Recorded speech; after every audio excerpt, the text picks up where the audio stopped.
Hello, people. Today I'm here with a very dear friend of mine. Some of you might have seen her before because she did an interview with me a couple months ago and it was a huge success on Instagram. But today I brought her to the channel for a conversation. She is Maria Helena, and she was my English student for 4 years. We're gonna discover her story together. My dear friend, welcome to the channel. I'm glad to have you here. How are you today? I'm fine. Thank you for the invitation. It's an honor to be here again. I'm starting to get flattered, because people are liking me. I've never been famous, and now I think I am a little. um, Starting the year now, and a lot of projects, a lot of things to do. I got engaged in December, Wow. which is, I think it's news to you, isn't it? I No, posted in my I knew before you. Yeah, he told me later on after he proposed. He told me that he told you so many plans for the farm and our business. Let's digress a little bit now. When you were like 17 or 16 or whatever, how did you start learning English and how did we meet? Please tell this story again. My mom's family is American, so since I was like 3, I could travel, and I since I can remember actually, Mhm, we are always back and forth from the United States, mhm, and to spend Christmas with them once every 2 years. And uh, because I was raised here in Brazil, and as weird as it may seem, my mom doesn't speak English. mhm, It's weird, I know, because her family is American, but she doesn't speak English because she was born and raised here in Brazil. mhm, Um, I didn't have English as my first language, so my father always taught me, always spoke in English a few things that I could understand, and he tried to communicate with me in English, but I didn't have that vast base. I was not fluent, but I always had touch. I always had I've always been in touch with the language in my as I was growing up. So because here in Brazil we have English mandatory for the schools mhm. to have English and to teach English, so it was mandatory. But it was not a very good compliment. It was not. I just couldn't learn anything from you know basic school. So I always, and everybody always that wants to learn English. Everybody just they look for schools, and I was not a traditional. I never been a traditional person, like to learn or to anything. Actually, I'm not traditional. I'm everything but traditional in my things. Yeah. And these schools that we have in our little city were they just didn't do for me. They were not. I didn't feel like I could learn anything from them. I was not um, driven, you know, to learn from them. So I could never learn from them. I was not driven by the methods. So the books, and it was never good for me. So my father started looking for another way of teaching me, and we tried. Back then it was 2008, Yeah. 'Cause- 6 or 7, yeah, around that. 2007. around then. Yeah. Yeah, my father tried a few online methods back then, with uh, teachers from abroad, that they had this I don't remember the name of the thing, but there was like this meeting rooms, online meeting rooms, that you had a teacher from around the world, and they were English English speaking teachers from South Africa, from all around the world actually, but their first language was English. And because I didn't have it was it was fun, but because I didn't have the base, the English base, it was very difficult to me, because if they said something like, uh, I don't know, a stroller, for example, and I don't get the word, I didn't understand that word, and I would ask them, what is a stroller? They would explain to me in English. Mm-hmm. And sometimes I didn't get the word that they were using in the explanation. So it was, Mm-hmm. I couldn't understand properly. It was bad for me. I couldn't, go forward with that. So Yeah. because because of that, I dropped that course, because I was paying and didn't have anything, back from it. So Mm-hmm. Let me tell you which one thing. This thing that you said about the stroller, I have a very, I have a great actually English friend. His name is Gino. He has a channel. He did an interview with me last week. He interviewed me, asking me some questions, and he teaches people on his channel exactly the way you were talking. Like you wanted to know what a stroller was, and he shows you exactly what is a stroller. His method is revolutionary. He's amazing. His English.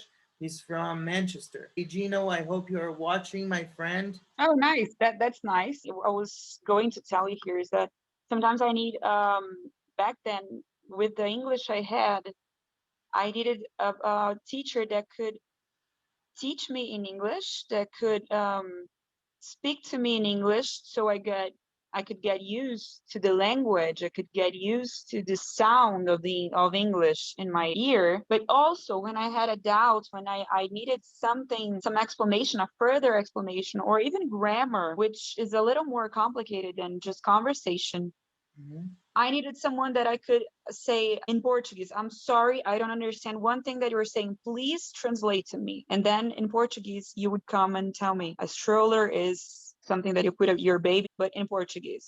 Studying English with all English teachers didn't work for me also. As you're saying, you needed to have a teacher who spoke Brazilian Portuguese to help you with the difficulties that you had before.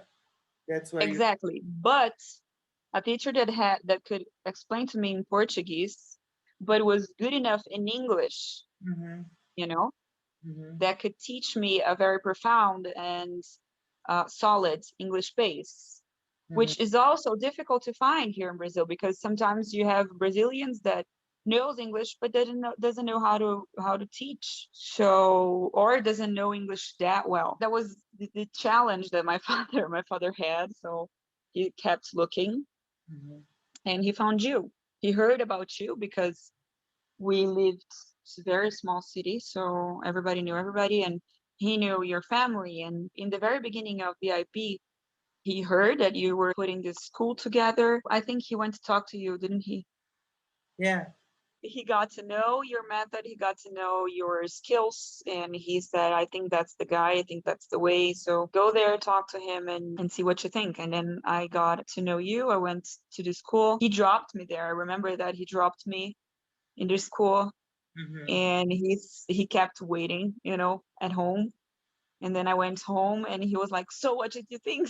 He was in the living room waiting anxiously for me, and I loved it. And I kept going. From that was day one. So and I kept going, never stopped. I had to stop because I moved to São Paulo, and we in 2010 yeah. we kept doing online classes before I went to college, after I had come to Sao Paulo and to go to college. So do you remember that? I do. We would Yeah, go on Skype once a week to have conversation classes to keep up with your English.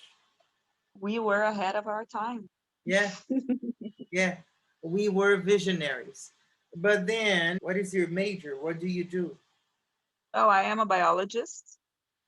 Mm-hmm, Um, I graduated 2013, and I worked with human genetics in a hospital for 2 years in a research project, mm-hmm, along with the health ministry in Brazil.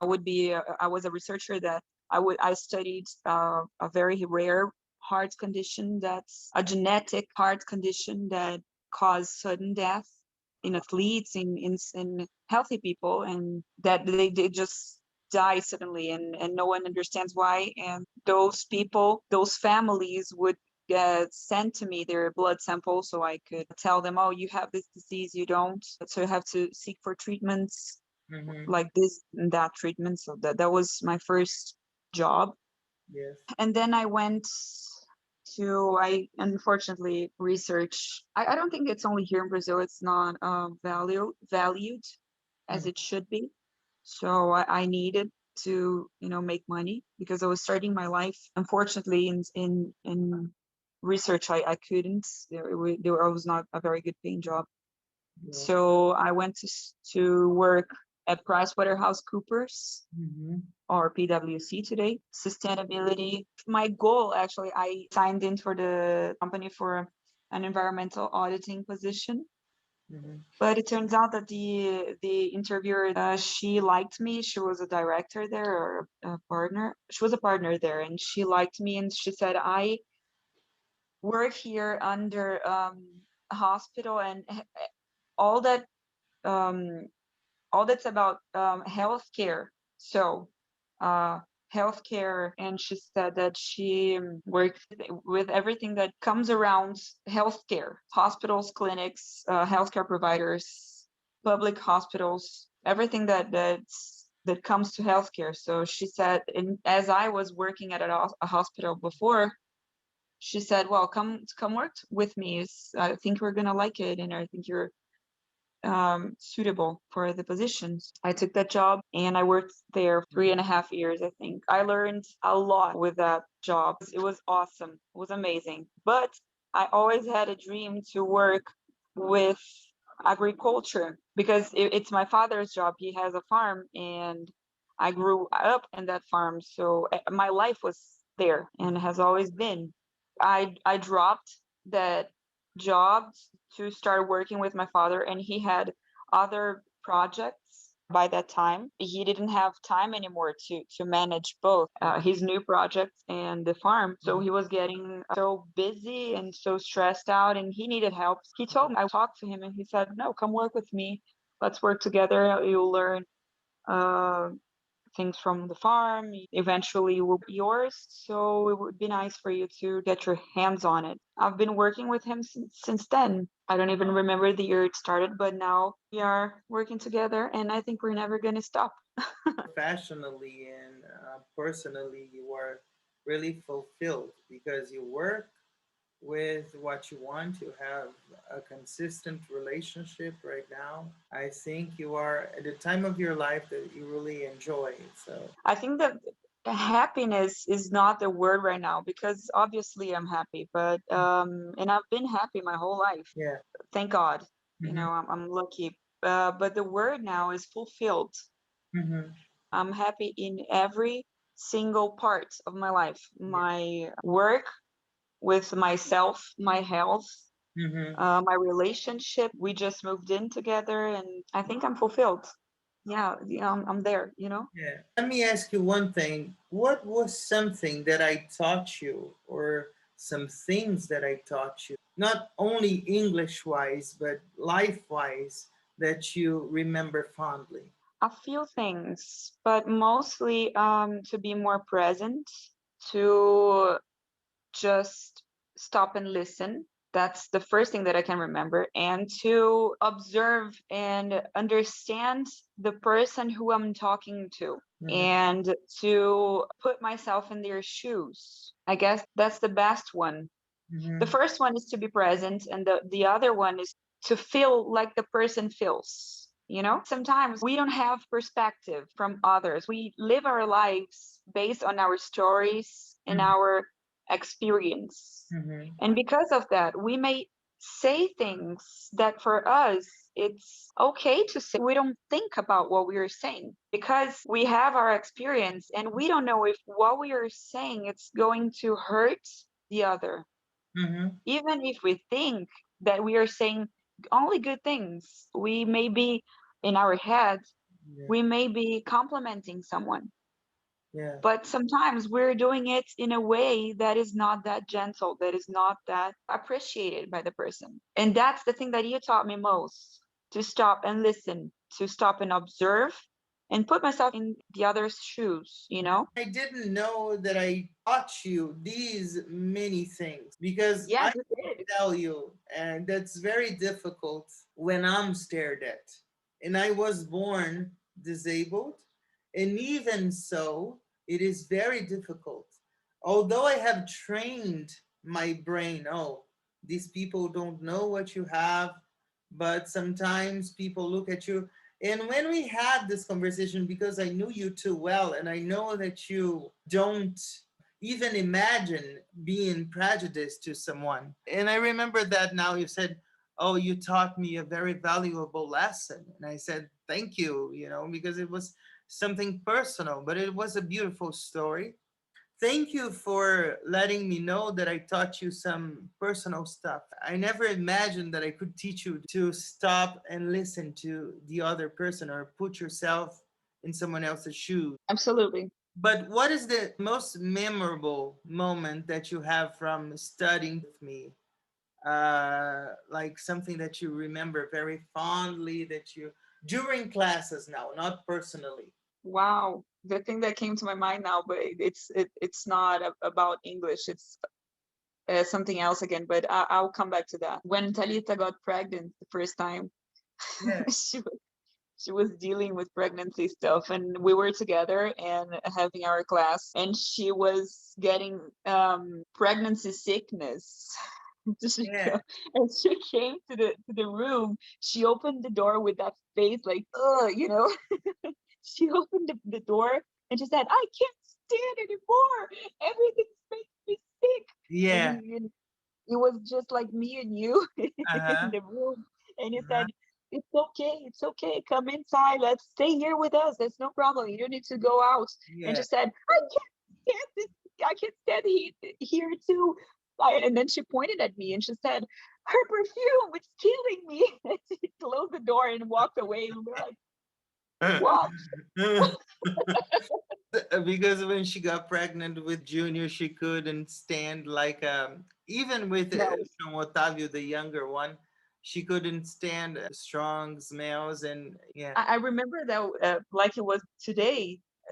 And I think, wow, being pregnant must be hard. And I remember she said later to you, "We are good friends. I can say whatever I want to you." That It was the best day, seriously.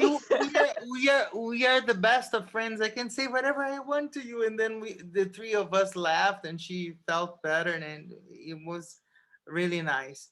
But Yeah, it was. what was the other story that you told me that you wanted to tell that was memorable, but it wasn't? There are so many. Oh, I know one. Uh-huh. It's a very good one. You forced me to do to take the TOEFL test. Remember that? You Yeah, forced yeah, me, and I yeah, said, I yeah. hate this. I don't want to. I hate this, and I won't go well in that. It's not going to be good, and it's going to be your fault because I didn't want to. And we I just said, no, you were going to, and you were the first guy to support me and I believe told in me. you, I remember I told you, I believe you, go there because you're gonna have a high Yeah, score. And then absolutely. yeah, and then we studied. You believed in me before I believed in myself. Yeah. But in the end, I went awesome in the test, and it helped me in my career after that. It was awesome for me. It was perfect. I Thank you. remember the results came to the school and I could see the results because it was open. When you told your father that your score was very high, he said, I'm going to the school right now to get this score. And then I think 5 minutes later, he was at the door of the school to get the score, and he was so happy and emotional and everything. That lesson that you taught me would be believe in myself, Yeah, yeah, that I couldn't, and you did, and it was so important to me because I showed myself what I'm capable of because of you. yeah. So thank you for that. No, thank you for telling this story because it was really funny. One last question. Was studying with me important to you? Did you learn well with a Brazilian English teacher? Absolutely. I tried so many methods. I tried so many things. I tried Brazilian Portuguese speaking teachers that didn't know very well. I tried English native teachers, Mhm, and none of that worked. mhm, I tried to teach myself. I tried everything and it failed miserably. mhm, So, mhm, and you were the only one that works because you were the perfect balance and you used that balance perfectly mhm, between Portuguese and English. mhm, Everything that we did was also our lessons mhm, were all in English. mhm, But when I had a doubt and I asked you more a vocabulary thing or anything actually, and you looked at my face and you said, well, she's not understanding a word that I'm saying, and you switched to Portuguese yeah, just for a few moments right there, and I was, oh, okay, and it clicked, and you said, okay, got it, okay, perfect, so let's go back to English. And so mhm, that was awesome because you had a way to read me uh, and to understand what I needed and what language I needed yeah, in that moment. So that was perfect. And your method, your for me, it was like the perfect mhm, mhm. method in that moment and forever on. I think it was so important to me. Yeah. Well, we are going to finish in some moments. But before we finish, I have a game that I like to play. It's called the Rapid Round. I ask you the question and you answer very quickly, okay? My life is, Perfect. biology is, Great. my parents are, One of a kind. my boyfriend is. One of a kind. Okay. The last one. If I could make a change in the world, I would change. People's understanding of others. Nice. Now it's your turn. I'm in the hot seat right now. Okay, so a place to live. Any place that I call home. My wife is My wife is my fortress. a chase, A dream chaser. a guilty pleasure. Buying iPhones. The last one, something that drives you. Constructive criticism and never giving up. Well, to finish, I have always a sentence or a quote for every guest on the channel. And for you is from James Taylor's song, You've Got a Friend in Me. And Oh, every time that we meet, I know that we have hectic lives and you do your things, I do my things. But every time I need you and every time you need me, even Guy when he needs me now. So we are one instant message away. So for me, it's an honor to be your friend. It was an honor to be your teacher because you are one of a kind. And today, during this interview, you told me stories that I didn't even remember, that I taught you how to listen to people, that I taught you how to learn English. And thank you very much for validating my English teaching so much. It means a lot to me because I am so proud. That's why on my channel I have the name Rod, the Brazilian English teacher, because it's hard for people to say Rodrigo. So I put Rod so people can say it better. I think your parents and your husband to be are so proud of you because you are such a special human being that the people who know you closer, they become your friend instantly. And for me, when I could teach you things out of class, I can see that our destinies are always intertwining. Thank you for this wonderful interview. Thank you for your time. Thank you for being with me. To finish up, you've got a friend in me. Okay? You are very, very special to me, to Talita, to the children, to my family. I have a handful of friends, and you are one of them. Never forget that you are very, very special. You are one of a kind as well. thank you.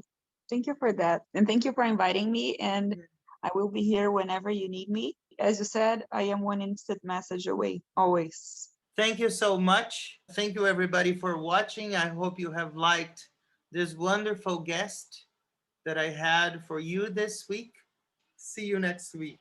Bye bye. Bye.